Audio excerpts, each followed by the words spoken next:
Hi everybody, my name is Gene. I'm a graphic designer and I'm an illustrator. I've been both for a very long time, but professionally I've been doing it for about 15 years. And before we had all this crazy televisions and video games and internets and cell phones and all this technologically stuff, back when I was a young lad, millions of years ago, we had to have fun with wood and rocks. So one of the things that we learned how to make was called a jumping jack.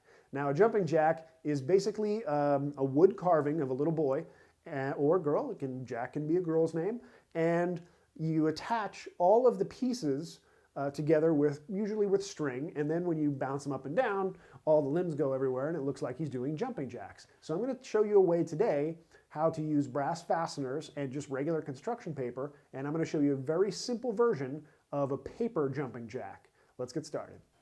All right, so as you can see, I've already cut a lot of this out because I want to talk most about sort of the technique to make this, and not quite as much about you guys watching me cut out a bunch of pieces for 15 minutes.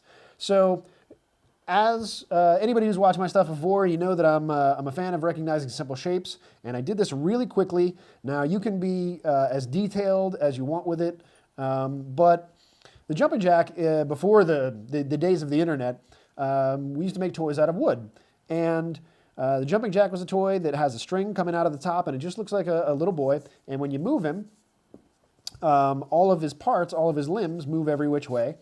And so I've simulated that with paper so that we can do it with the kids, and it's something really safe, and you don't have to go out and get the bandsaw and start cutting a lot of wood. But I want to show you one of the quick techniques here that's going to make this set it apart a little bit, and just kind of the way that we're shooting this. I can't show you like holding it up and watching him dance, but you can see that his limbs, I'm not really even pushing here, they all have a lot of play to them. And that's what the jumping jack was. All of his limbs were separate and he just kind of moved every which way. So that's what we're going to do here.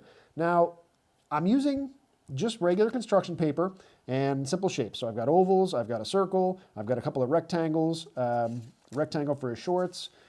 Here's his body, just a big oval. All this is very, very simple, so your preschooler will probably be able to do this. Anybody who can use safety scissors will be able to do this and have a little bit of fun. We just attach a string to his head, jump him around. Now, you might want to do this part, but I've got some brass brads here, and essentially the thing that I do is I push it through, and then I'll push it through where I want it to go, and you can see I already have the holes a little bit made there, and then grab the bottom. You can see you got a little part sticking up. Just grab it in your thumb and forefinger, and you want to twist it around. So I'll just show you this way.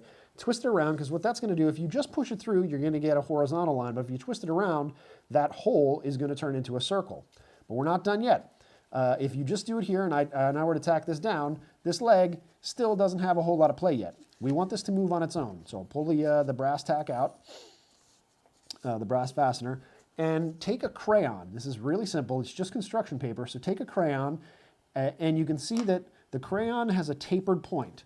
So put the crayon in the hole and push the paper all the way down to the end of the crayon. There you go.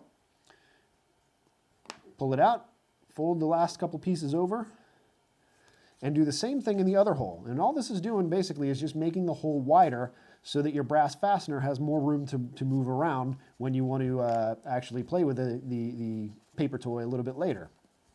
Then what you do is you layer it over the hole, take your brass fastener and put it in there. Now, if we were to flip this over and we were to just lay down the brass fastener ends like this, it's not going to get, as you can see, it's taking a little effort to actually move that leg across, whereas this one moves very easily.